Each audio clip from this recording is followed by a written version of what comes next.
বাঁদরের বাদরামিতে অতিষ্ঠ, গাছ থেকে লাফ দিয়েই মাঝ আকাশেই শিকার করলো চিতাবাঘ।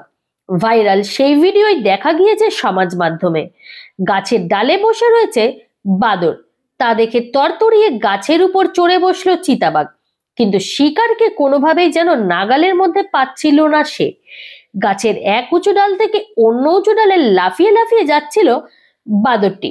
শেষমেশ বিরক্ত হয়ে বাদরের পিছনে লাফালো ভয়ঙ্কর চিতাবাঘটি। শূন্যেই বাদর শিকার করলো সে।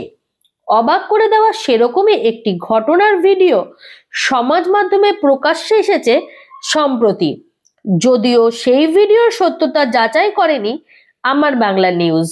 ভাইরাল সেই ভিডিওটি পোস্ট করা হয়েছে ড্যাম নেচার ইউজ কেয়ারি নামের এক্স হ্যান্ডেল থেকে।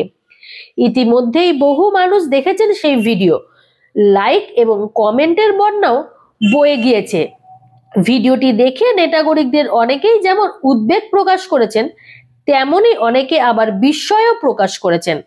এক নেটাগরিক ভিডিওটি দেখে লিখেছেন, চিতাবাঘই আসলে জঙ্গলের রাজা, আর এই ভিডিও দেখেই তা পরিষ্কার।